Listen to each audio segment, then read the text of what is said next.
Hi there, Nancy Mueller, once again, your empowerment sensei, and Ildiko, the life retuner. Hi. absolutely, we are here with another Awakening Your Personal Best. We're doing these videos every week so that you can just get some inspiration and start understanding how it is that you can awaken your personal best. Today, we're going to be talking about the price of stress on the body.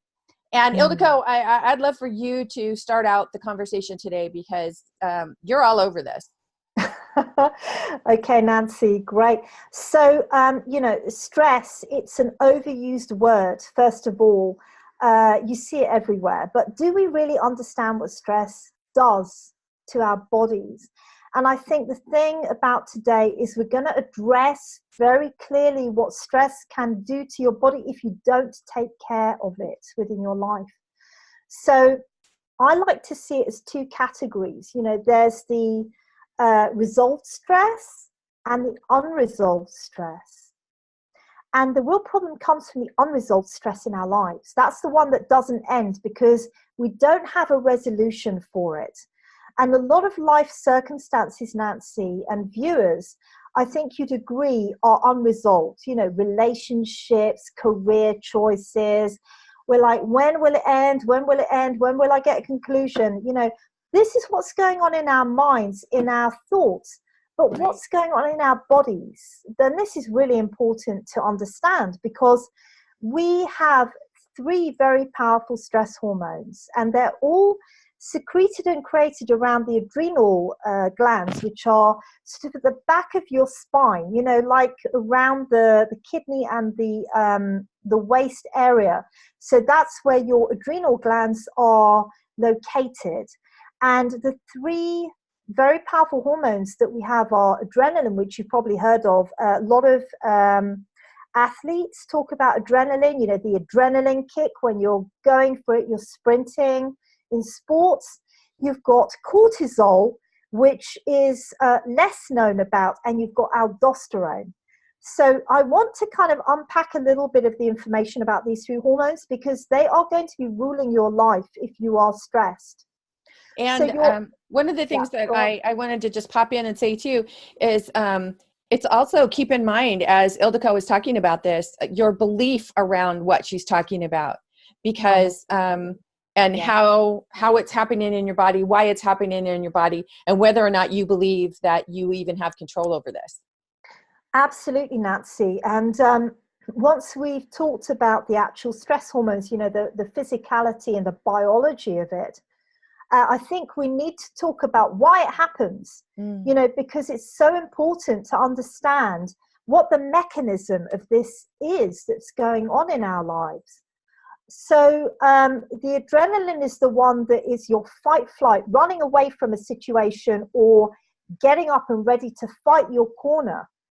That will kick into your bloodstream if your body and your mind sees a situation as threat to your survival. Your cortisol will kick in as preparing you for the next day. So if you're not sleeping, if you're an insomniac and you're waking up around 3 o'clock, well, that, my friend, is cortisol. And it's secreting into your bloodstream because it's preparing you for the level of stress it assumes from previous experience that you're going to be needing help for the next day. And if you're wide awake, right, and that's based on your beliefs, like absolutely, you believe it's happening in your life, why you believe it's happening, why you believe you don't have any control over it, and why it's going to manifest again the next day. Why it's going to just happen again tomorrow. Absolutely, because the stress hormones behavior is based on our beliefs. It's mind linked to hormones. So the cortisol, if you're wide awake at 3, you can't sleep, that's your cortisol. And the aldosterone is the one that pushes up your heart rate so that your heart is pumping the blood, so that your legs are working hard, the muscles are getting the oxygen that helps you to run away very fast from a situation or fight your corner. So, these are the 3 very powerful stress hormones that secrete into your blood straight away as soon as your mind views something as a stressful situation. And Nancy, you're right, because we now need to talk about why. And, you know, do you want to just start off about the whole belief structure in the mind? Well, you know, I often I love the way that you talk about it when you talk about the ceiling of expectation, you know, those things you believe you Right. can do. So when Yeah, you get to a certain point and then you believe like, that's it, I can't go any farther. I've done all absolutely. that I can do, or you don't even believe you could get to that certain point, and Mm. you know, you stress yourself out based on that. Talk about the ceiling of expectation as an energy, you know, from the energy standpoint. Yeah, sure. So the ceiling of expectation literally means how far you believe you can achieve in life, whatever situation that is. And the reality is, you cannot go above that ceiling of expectation because your beliefs hold you in the reality that you have created for yourself, because we perceive what we believe. So if you are hitting the ceiling of expectation, you know, it could be money. It could be that you want to be a millionaire. Well, that's all very well and good. And you can dream all you like. But when it comes to the cold, hard facts, you're not going to be able to rise above it if you believe all you can make is $10,000 a month. You Hmm. will sabotage yourself, Nancy. Yeah. What you'll do is you'll hit the ceiling of expectation and drop down as fast as you can into what is comfortable, because, as we say, it's better the devil you know. And the devil you know is the familiarity of the safe space. So anything outside of the comfort zone and the ceiling of expectation is unsafe. And that's when the stress hormones kick in that I was talking about, the three powerful stress hormones. And this is such a powerful conversation around people who have high stress jobs. They're in a high profile job, Sure. but they're not taking care of their inner workings of their inner self, you know, Yeah. their own mental needs, physical needs, spiritual needs, because so many people are counting on them and they just haven't, you know, they have to be so careful about their public Mm, persona versus their personal persona.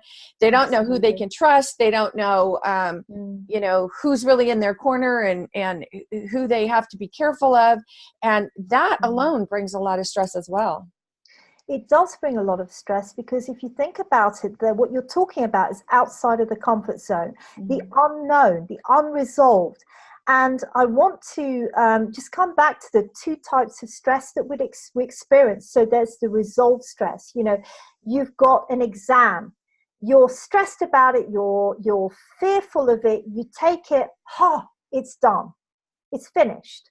And the body can flush out all of the hormones that it's secreted into the bloodstream. The other type is what I would call the destructive type of stress, which is the unresolved. And the unresolved is where we don't know the end result of something or the conclusion. And it could actually be, like you say, who do I trust? Absolutely. You'll never So know the answer. That's the abs- truth of the matter. And that's a really worrying place to be, right? and this is where awakening your personal best can really help. Ildiko, thank Yes. you so much. I love these weekly videos that we're doing. This Me is so too, amazing. Nancy. All right. So for all of you out there, remember, if you want to know more about awakening your personal best, click on the link attached to this video. And if you have any questions, let us know. In the meantime, remember, life is all about choices. This is Nancy Absolutely. Mueller And Ildiko Skir. saying ciao for now. See you.